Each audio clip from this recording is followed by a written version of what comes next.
Okay, so this is part 2 of the Tanio Koba review. Last time we left off, we were going to disassemble the gun.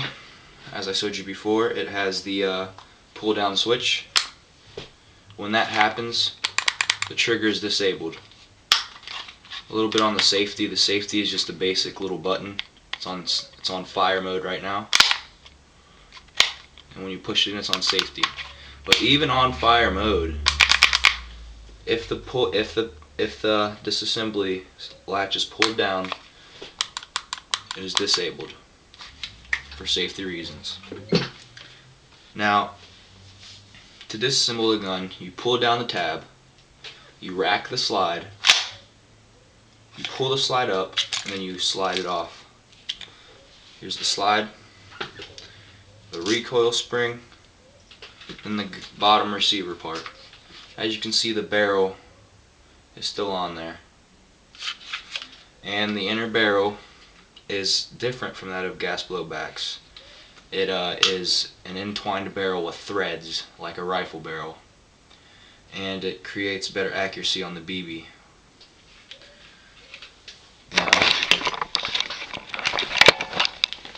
as you can see, it is basically all the internals are metal. That's all metal. This is all metal. Inner barrel's all metal. Outer barrel is plastic. Now the hop-up adjustment is a little Allen key right there. It is very, very small Allen key. The threaded barrel plus the hop-up creates extremely great accuracy with this with this pistol. Sometimes it puts AEGs to shame in accuracy, but that's just depends on what AEG you're talking about. I mean, it's just as accurate as some AEGs, but it's a gas pistol, so it's basically a secondary weapon.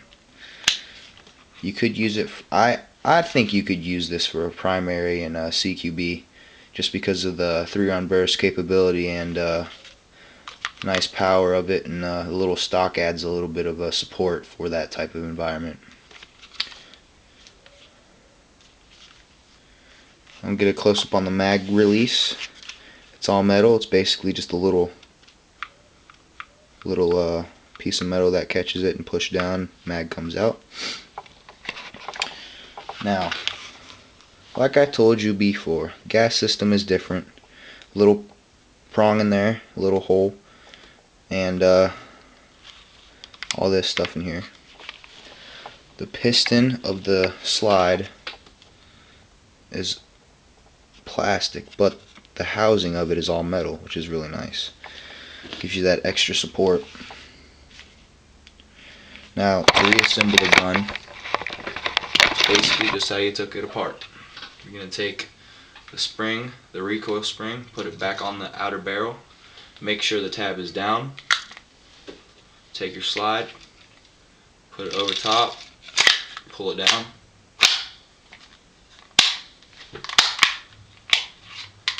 back in business.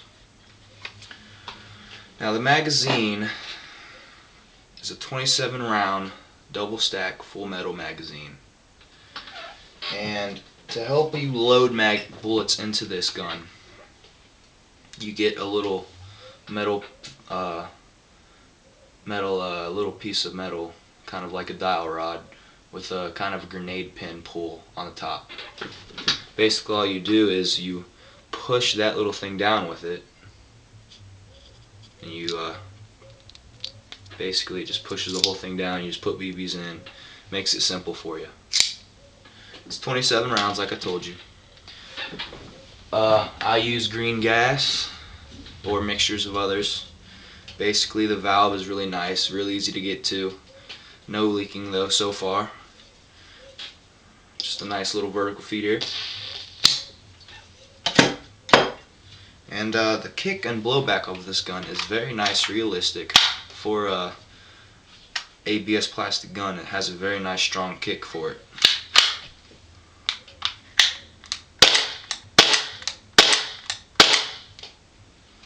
It's very nice and sturdy. You can feel the power in this thing. Now with the stock on it, 3-round burst is probably one of my favorite things to do with this puppy. So a couple fires on semi-automatic here.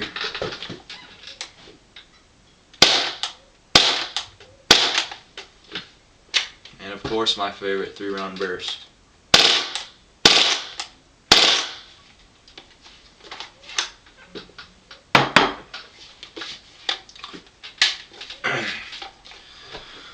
This gun here is probably one of the best gas guns I've ever owned, and well worth it.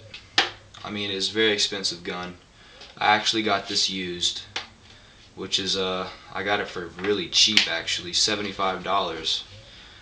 And you may be thinking, wow, that's really cheap for a gas gun. Yeah, it is, and I got a really good deal because this gun online cost about $250. About as much as a Tokyo Murray AG. So if you happen to find one of these, they're really rare here in America, these Tanio Koba guns. Get your hands on them, buy it. Well worth the money if you're gonna buy it. Like I told you before, watch out for the clone of this gun by UHC. It is a piece of junk in my experience and has broken. So I replaced it with this and found it for a really good deal from a guy who was getting rid of it. This is the end of my review. There will be more coming soon. Thanks.